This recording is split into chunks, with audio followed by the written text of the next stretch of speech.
So a lot of you know some of my story, how I graduated nursing school. My kids were taken from me because of lies that were made about me to DCS. I spent 2 lawyers fighting it, won everything. Was even going to do a lawsuit, but didn't have time for that because I was focusing on healing my kids and their traumas. Why did I share this story? Because we know that part. But what was the underlying core issue? The underlying core issue was that I had chronic stress. And what was the cause of the chronic stress? The cause of the chronic stress was being with a man that used to beat me with a gun, and he was a drug dealer. And why did I get with him?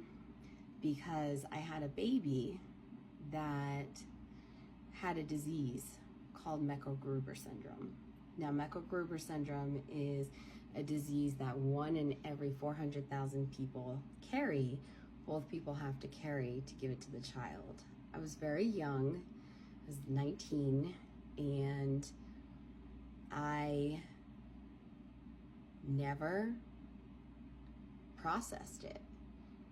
Basically, he had cysts on his kidneys, and because of that, it soaked up all the amniotic fluid. And so he was floating in my belly, and the whole time I thought he was kicking.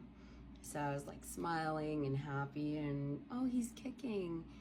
And I went to the doctor, and she was like, well, we need to send you to a specialist. And nobody would tell me what was going on. I went to like 3 different specialists, and I saw their faces as they looked at the screen, and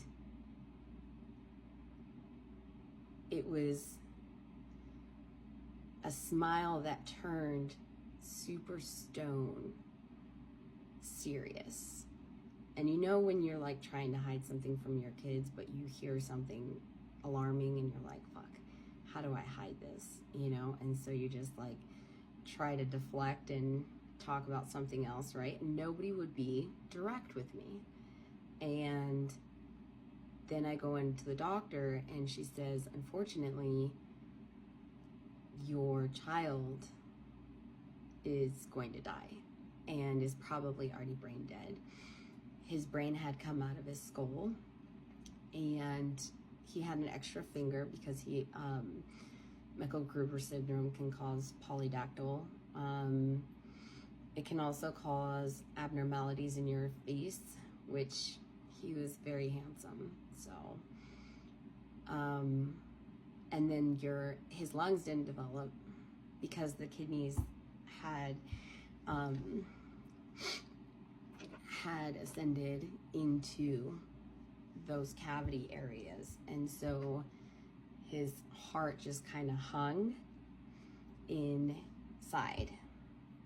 And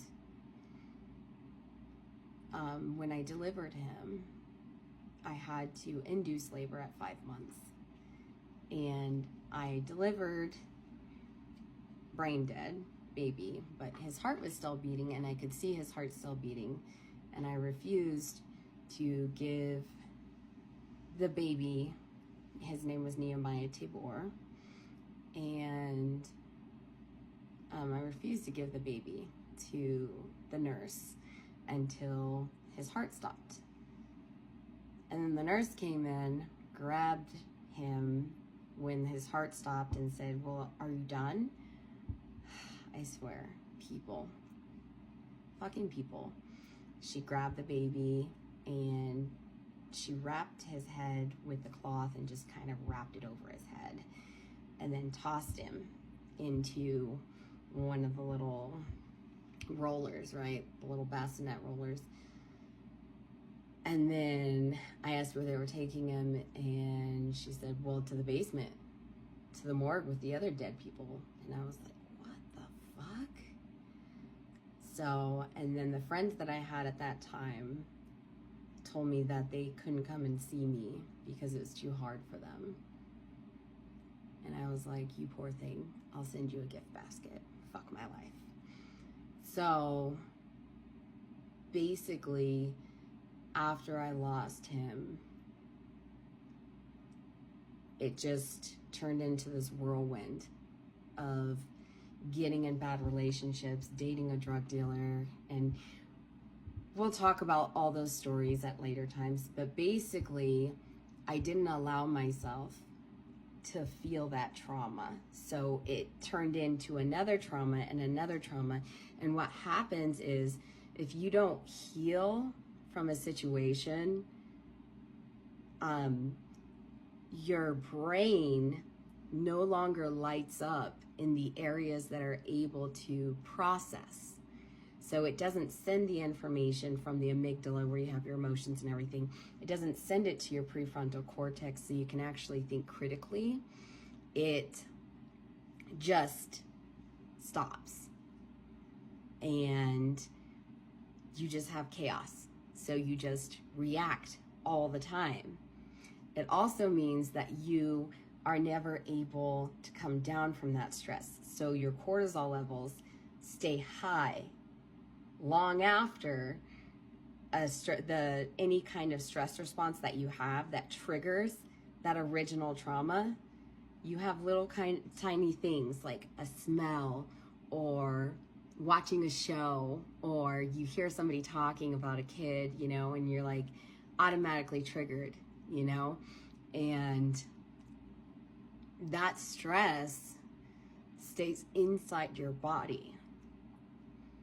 So because I never was able to heal it, when you have more traumas and more stress, where I had the drug dealer boyfriend that beat me with a gun for not giving him head in front of his friends, and then I had my ex-husband that beat me on a regular basis and would stomp my face in and, you know, laugh at me.